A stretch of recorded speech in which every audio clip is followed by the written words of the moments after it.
Well, this is the third part of the battle of the three armies. We've got up close now, and well, we're about to get up really close to the main part of the battle. There are some troops that have appeared there on my right. I'm not sure if he had them concealed or not. I wasn't aware regular infantry could conceal themselves, but maybe I just couldn't see the flag over the top of the trees. I'm not sure. Anyway, I've stopped the whole line because of it. That means we're just a little bit short of the front of the rest of his army. So he's operated mainly as skirmishers there, really. He's managed to halt the whole of my line, which has worked very well for him.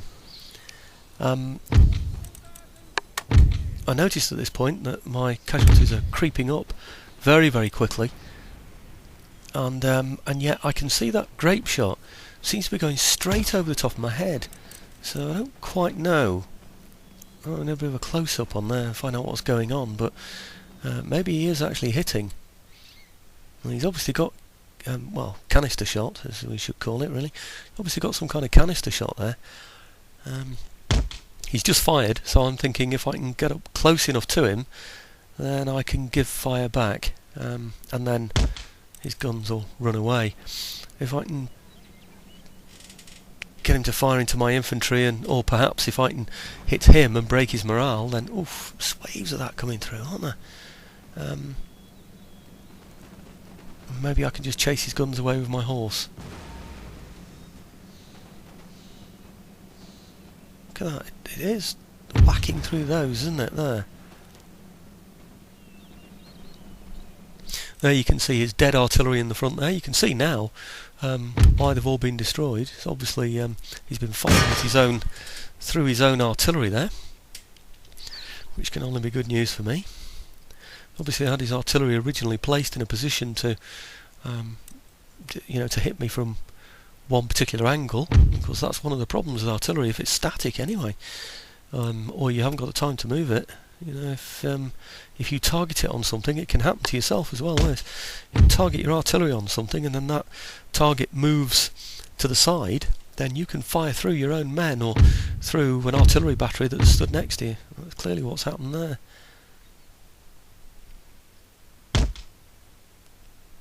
Saved me some casualties from a second lot of guns, of course, but it means that they managed to get away because it was in the early part of the battle and I couldn't afford to let my cavalry go at that point.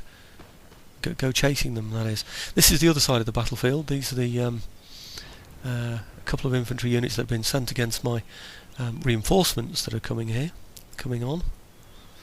Well, these chaps have got the lucky way in because they're not so affected by all the canister shot. In fact, well, they're not at all affected by it. Okay. I think I must pause there because I could hear the guns in the background. I thought, oh crikey, what's going on here? How many casualties is he causing? And those guns.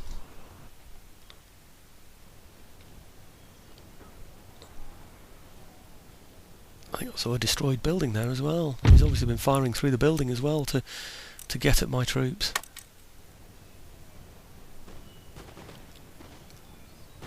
This battle lasted significantly longer than I expected, actually, and it will go into another video after this as well. This one finishes on a bit of a high. I mean, somebody said to me quite a few videos ago that I had said that I would include some close-ups, and they rightly pointed out that pressing the insert button when you're on a unit will put you inside that unit and you'll run along with the unit itself. So I've finished this part of the video anyway with this video, sorry, and this part of the battle with a scene where the cavalry are chasing somebody down as though you're actually one of the cavalry members. It's one of the lovely features of Empire Total War.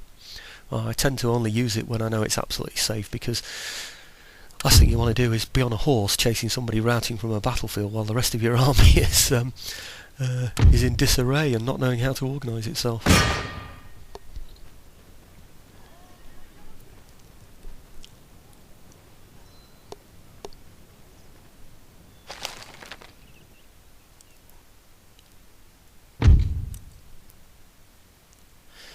These are the troops that I had as part of my main army that were held back by that infantry unit that appeared on the left.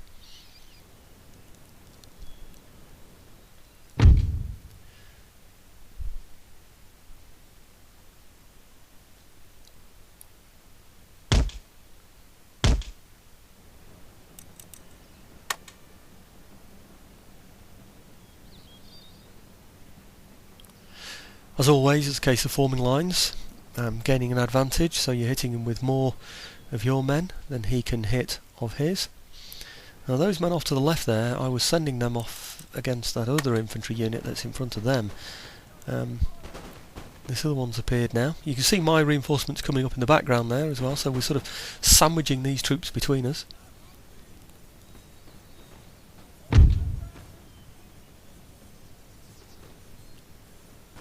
Put that infantry unit there into a square formation to defend its flanks. It was looking a bit exposed, particularly with that cavalry around there.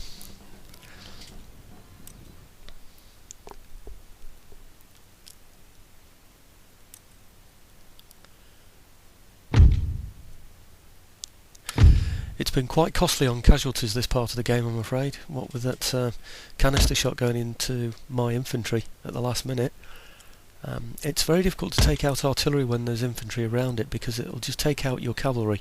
The last thing you want to do in the middle of a battle is use your cavalry. The cavalry really, as far as I'm concerned, are for mopping up enemy infantry as they rout from the field. So unfortunately we've taken some pretty big hits from that artillery.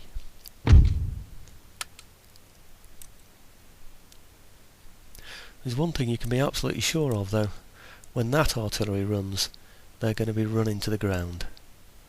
I don't think any cavalryman is going to spare his sabre when it comes to what's the word? When it comes to revenge, I suppose is the best way to describe it. You can imagine him going back to his infantry afterwards as they're licking their wounds, you know, with the equivalent of scalps.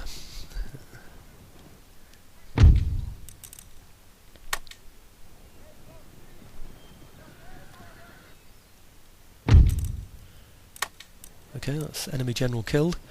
That's those horsemen. He's a bit stuck now because he's got my reinforcements coming in the rear, and he's got me attacking him in the front. Everything's just about ready to go now, it seems. There go my cavalry, determined to chase his off. Last thing I want is some roaming cavalry around on my part of the campaign map, around Amsterdam and in the north part of Flanders. I need to make absolutely certain that anything that can get off this field is prevented from doing so. I flashed a moment ago over to an infantry unit that was hiding behind a wall. That's not going to be easy to tackle. So at the moment the battle has split up a bit. We're trying to chase routers from the field all over the place, making sure anybody doesn't get away, or as few people as possible get away. I'll use my provincial cavalry, I'll use my light cavalry, I'll also use my militia cavalry, provincial and militia, and also my general as well. I'll throw everything in that can run quickly or can gallop, you know, so that nothing gets off this field. There goes the general. Then what I need to do in the next part of this battle on the next video is line up in a formation which is going to enable me to take out those troops that are hiding there behind the wall. It's difficult to tackle troops behind a wall. We can only fire one rank anyway. We can all fire only one rank, but basically he gets, say, 10 hits to every one of mine when he's behind the wall. So we need to sort of move around him really. Anyway, that's for the next video.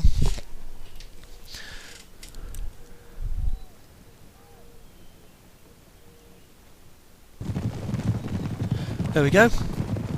This is us on the horseback of one of the militia cavalry, chasing down those horse that are trying to get away, running around the side of that house there. And this is what you see when you do the insert button. It's because my troops are now forming up for those troops on the wall, so I feel secure enough now to watch the cavalry do this. I see the red line appearing soon. Let's hope we can get them. There's only a few, so they shouldn't really come back anyway.